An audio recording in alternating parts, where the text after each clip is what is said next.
Histoire bizarre des abonnés. Salut Léo Auguste, Pablo de Frégaspard, Mina Géret. Comment vas-tu? Cette histoire date d'il y a environ 2 ans.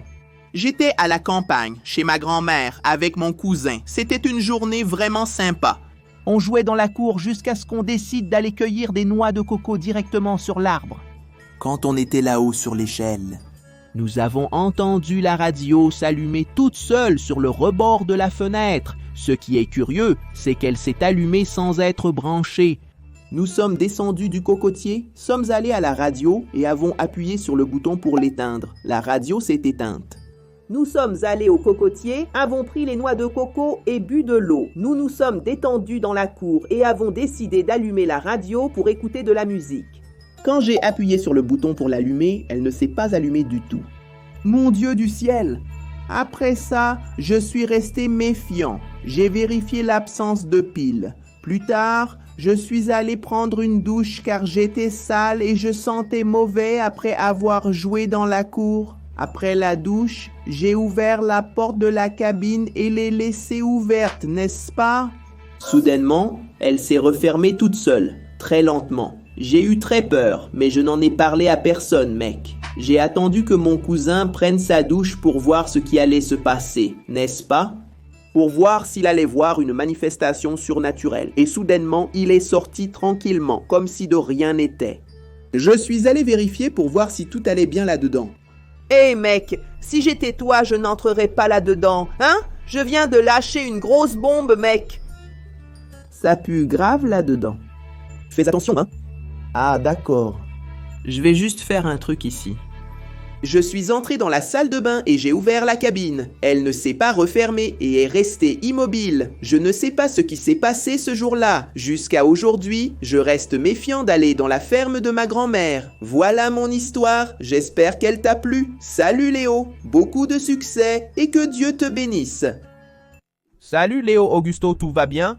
Je m'appelle Louise et j'ai 14 ans. Et cette histoire, en fait, c'est ma grand-mère qui me l'a racontée. Elle m'a tellement impressionné que je m'en souviens encore aujourd'hui. Elle a dit qu'elle avait une amie appelée Rosa qui vivait dans une ferme un peu éloignée de là où nous habitions. Un certain jour, ma grand-mère a décidé de lui rendre visite. Elle est donc allée dans cette fameuse ferme. Elles ont passé toute la journée à discuter car cela faisait longtemps qu'elles ne s'étaient pas vues. Après plusieurs histoires, la nuit a commencé à tomber. Ma grand-mère a décidé de rentrer chez elle, mais son amie Rosa lui a dit de ne pas prendre la route la nuit et l'a invitée à dormir là-bas. Et partir le matin. Rosa avait une petite chatte appelée Pita. Elle les suivait toute la journée, partout où elles allaient. La petite chatte était toujours derrière, même aux toilettes. Cette chatte avait un regard très différent des autres animaux. On aurait dit qu'elle nous comprenait. Rosa a dit qu'elle avait puni Pita parce qu'elle avait mangé son steak au déjeuner la veille. Alors, elle n'a pas donné de nourriture à la chatte comme punition. La nuit, vers minuit, Rosa a dit qu'elle allait voir la lumière de la lune dans la cour et prendre un peu d'air, n'est-ce pas? Ma grand-mère était déjà dans la chambre en train de faire le lit quand elle a vu par la fenêtre Pita sur une clôture. Soudain, la chatte est devenue une énorme ombre et a avalé son ami. Ma grand-mère a dit qu'elle avait vu l'ombre de la chatte l'avaler. Elle est sortie pour voir de plus près, mais elle n'a rien vu. Ni la chatte, ni son ami n'étaient là. Tôt le matin, elle est partie de cette ferme et n'est jamais revenue.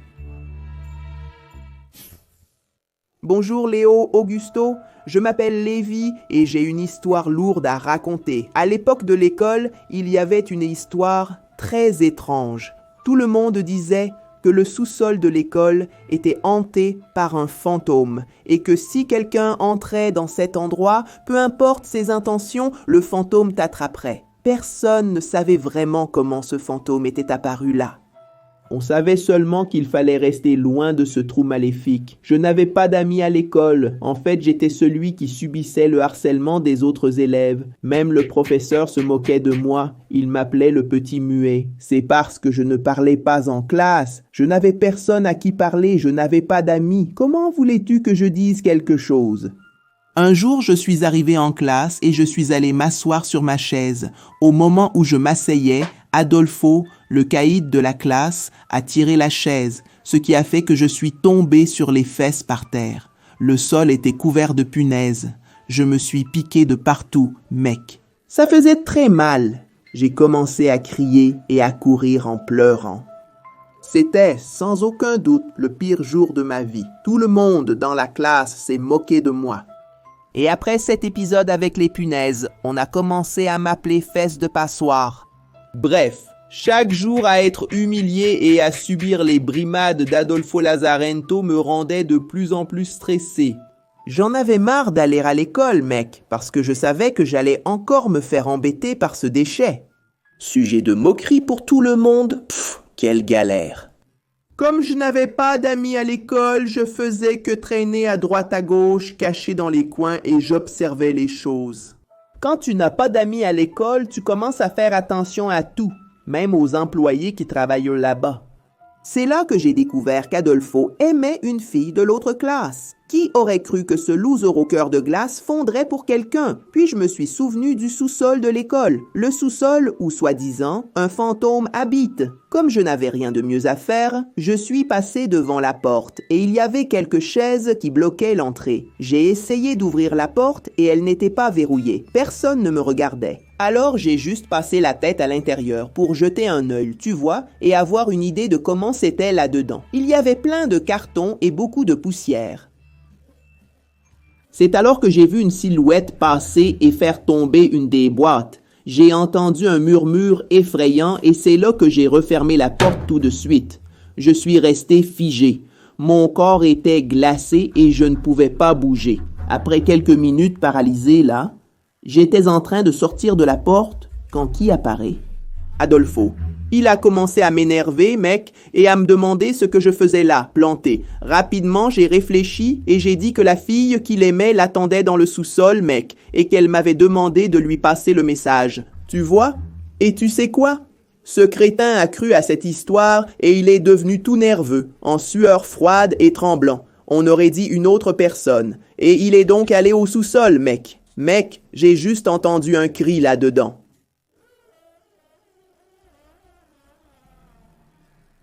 Je suis parti en courant et je suis allé dans la salle. J'ai continué à suivre le cours comme si de rien n'était.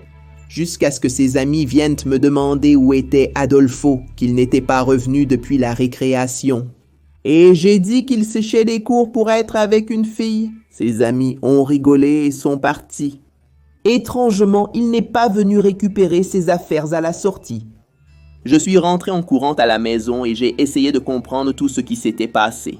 Mon acte désespéré aurait pu avoir de graves conséquences. Le lendemain, en classe, Adolfo n'est pas venu et ses parents sont allés à l'école. Leur fils n'était pas rentré à la maison. Mec, c'était la galère. Quand j'étais en classe, la directrice m'a appelé. Leurs amis ont dit que j'avais vu Adolfo avec une fille pendant la récréation. Et après cela, il n'a plus été vu.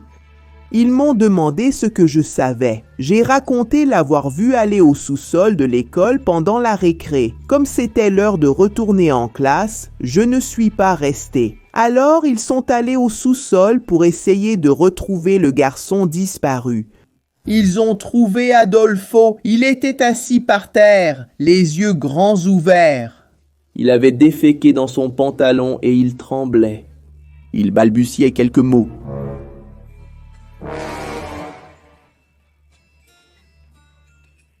Depuis lors, Adolfo a eu des problèmes mentaux et n'est pas retourné à l'école.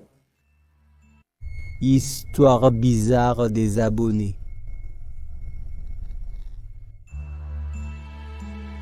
Salut, je m'appelle Susanna. Aujourd'hui, je vais raconter une histoire que ma grand-mère m'a racontée. Quand elle était enfant, elle est allée acheter de la coriandre au marché qui était un peu loin de chez elle.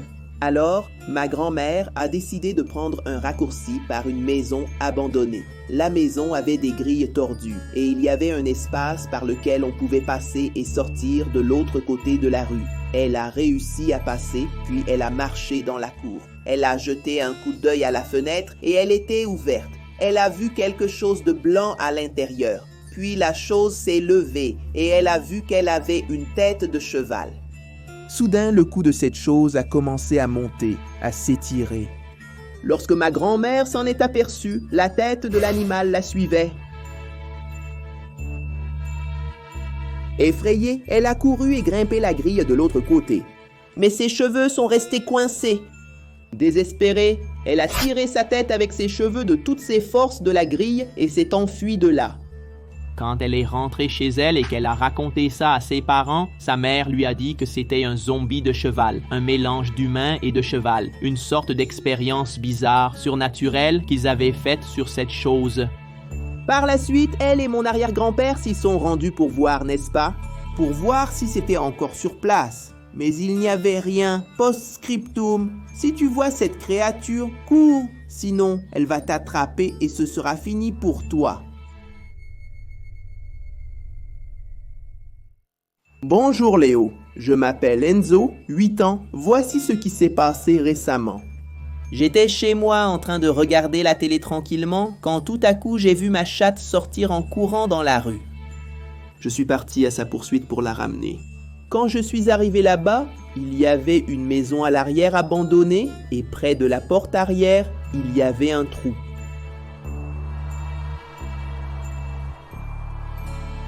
Avant que je puisse faire quoi que ce soit, elle est entrée là-dedans. Je suis resté prêt à l'appeler.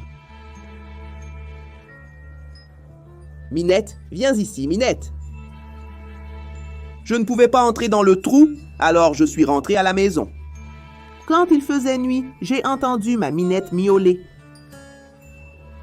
Miaou, miaou, miaou. J'ai ouvert la fenêtre et l'ai appelée à l'intérieur. Elle avait quelque chose dans la bouche. Je me suis approché et j'ai vu qu'elle tenait une main bizarre. J'ai attrapé ma petite chatte et je l'ai secouée pour qu'elle lâche cette chose. Quand c'est tombé par terre, mec, j'ai vu les doigts bouger. J'ai pris ce truc et je l'ai jeté par la fenêtre dehors. Et j'ai tout fermé, hein? Vers minuit, je me préparais à dormir. Ma petite chatte est devenue agitée et elle est montée sur le rebord de la fenêtre. Quand je regarde dehors pour voir ce qu'elle regardait, il y avait l'ombre d'un homme qui marchait très lentement en se traînant et il ramassait la main qui était par terre. Il s'est accroupi, a pris la main et l'a remise à son poignet, mec. Et il est parti de là. Et c'était quoi ça? Bonjour Léo, je m'appelle Bernardo, j'ai 13 ans et je suis un grand fan. Voici mon histoire. Dans mon école, il y a environ 6 ans, il y avait une petite salle où allaient les enfants qui se comportaient mal en classe. La salle de punition, tu vois? Aujourd'hui, c'est la salle de réunion. Mais à l'époque, mes amis et moi y entrions parce qu'on disait qu'un enfant y avait été tué pendant qu'il campait à l'école la nuit. On disait donc que dans cette salle, on pouvait entendre des voix. Je n'y croyais pas trop, mais un jour, je passais par là et j'ai entendu des chuchotements. À ce moment-là, je me suis mis à courir et je suis allé dans la salle. J'ai raconté à mes amis. Sur le moment, ils ne m'ont pas cru, ils ont dit que c'était un mensonge. Alors, je les ai défiés en disant que le lendemain, nous irions là-bas, préparés avec des lampes de poche et tout. Le lendemain est arrivé. À l'heure de la récréation, quand on est entré, tout était sombre. Alors, nous avons allumé les lampes de poche et nous avons vu une silhouette passer derrière une chaise. Au même moment, nous avons tous senti une main passer sur nos coups. Nous l'avons vu, l'enfant. Nous avons regardé au plafond et, juste dans le coin, il y avait un trou. Mon ami a pointé la lampe torche pour éclairer et il n'a vu que la tête de l'enfant. À ce moment-là, on était déjà morts de peur. Nous avons tous couru, sauf cet ami qui avait pointé la lampe torche. Il est resté paralysé, regardant l'enfant. Alors, nous avons dû le tirer pour qu'il vienne avec nous. Après ce jour-là, nous n'y sommes jamais retournés. Une semaine après l'incident, ils ont demandé de transformer cette petite pièce en autre chose, en cette fameuse salle de réunion des professeurs qui existe encore aujourd'hui. Et voici un conseil pour vous. Faites attention, les esprits existent et ils sont parmi nous.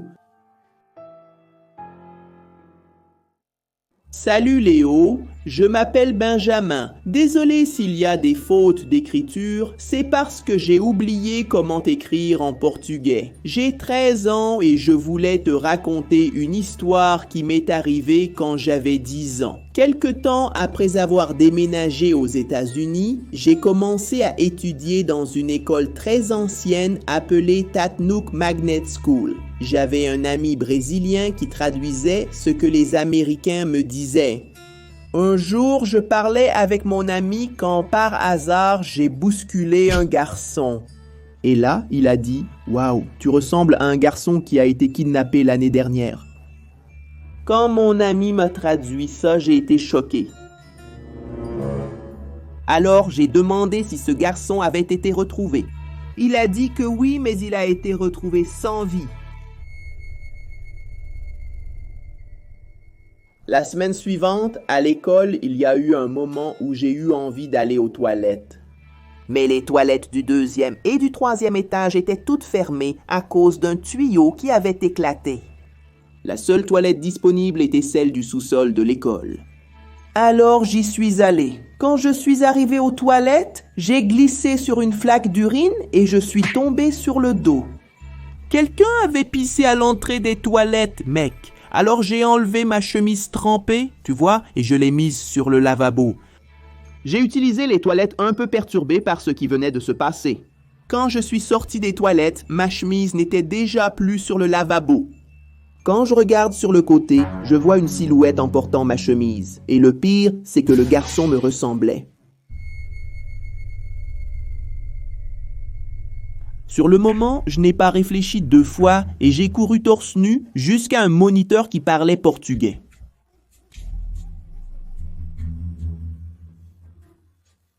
J'ai raconté l'histoire et je lui ai demandé de vérifier. Le gars a rigolé de moi et nous sommes allés sur place. Quand on est arrivé là-bas, ma chemise était par terre.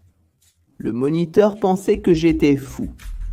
Après ce jour-là, j'ai supplié ma mère de me retirer de cette école.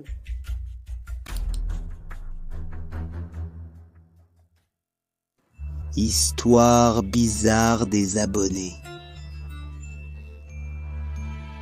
Salut Léo, Pedro, mais appelle-moi Alien. D'accord mec, je vais te transformer en alien. Ça te va? Cette histoire se passe quand je suis allé chez ma tante l'année dernière. Ce jour-là, elle allait faire de la pamonia pour nous. À côté de chez elle, il y avait une maison abandonnée qui appartenait à mon arrière-grand-mère décédée. Pendant que mes oncles préparaient la pamonia, je suis allé dans cette maison abandonnée. Tu vois, jeter un coup d'œil. La maison était restée avec les meubles et les portraits depuis des décennies. Ils gardaient l'endroit pour se souvenir de mon arrière-grand-mère. J'ai commencé à explorer l'endroit. En passant devant la salle de bain, j'ai vu que les toilettes étaient ouvertes. Alors, j'y suis allé et je l'ai fermé, tu vois? J'ai exploré les autres pièces. Tout était normal, beaucoup de poussière et de toiles d'araignée. À cet instant, j'ai perçu un son. À mon retour, je suis passé devant la salle de bain. Le couvercle était de nouveau relevé, alors qu'il n'y avait personne à l'intérieur. J'ai été un peu traumatisé, mais comme je crois au surnaturel, je me suis un peu calmé et j'ai pensé que ça pouvait être l'esprit de mon arrière-grand-mère dans la salle de bain, qu'elle était juste en train de faire ses besoins. C'est alors que je me suis détendu et que je suis retourné manger la pamonia. En arrivant, j'ai raconté à mes oncles. Tu vois ce qui s'était passé, et ils ont dit que c'était normal, que des bruits étranges se produisent tout le temps dans cette maison, et ils croient que c'est l'esprit de leur grand-mère, mon arrière-grand-mère, dans ce cas, tu vois.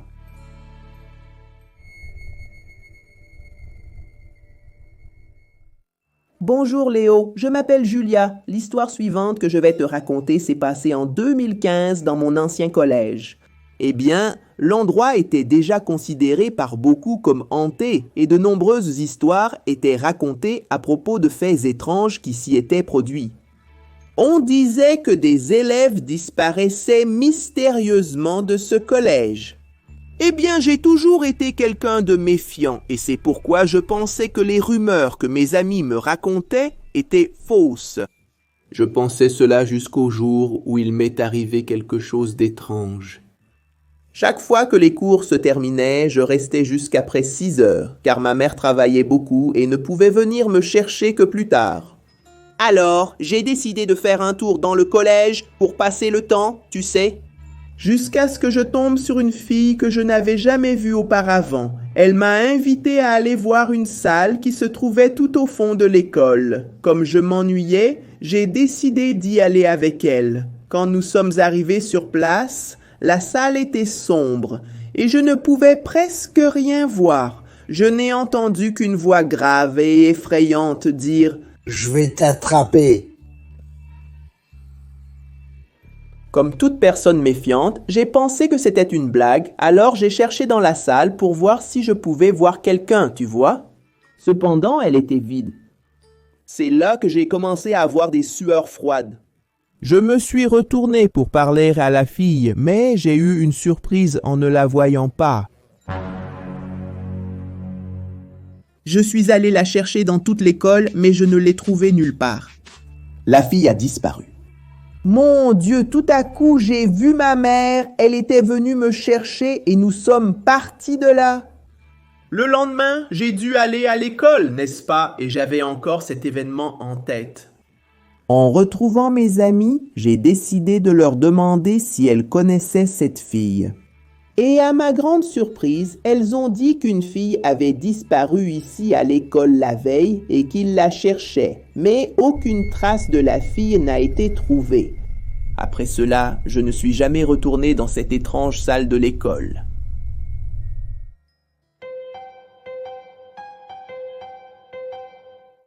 Ceci est une histoire de Nicole. Quand j'avais 4 ans, je voyais souvent une créature. Assez bizarre, tu sais. Je racontais à mes parents ce que je voyais, mais ils disaient que c'était le fruit de mon imagination. Je ne prêtais pas beaucoup d'attention à cette créature. Après quelques années, elle a disparu. Il y a quelques jours, je jouais avec mon chien dans le salon. Mes parents étaient partis emmener ma grand-mère chez le médecin et je suis resté seul. Soudain, j'ai entendu un bruit venant de la cuisine. Il appelait mon nom. Les galets!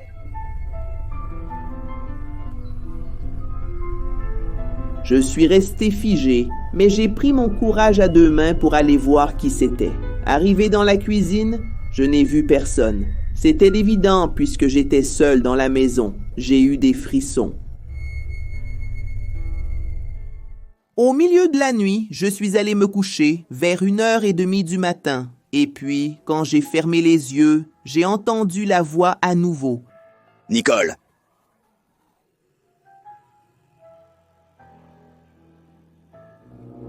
J'ai ouvert les yeux et j'ai regardé vers l'armoire et j'ai vu une main sombre en sortir. Puis elle est rentrée. J'ai essayé d'oublier ça et de forcer mon esprit à ne pas croire que c'était réel. J'ai réussi à me rendormir. Vers 3h du matin à peu près, je me suis réveillé. Nicole, j'ai cru que ma mère m'appelait, mais quand j'ai ouvert les yeux, j'ai vu la même créature. Elle avait des yeux complètement blancs et un corps noir. Elle me souriait.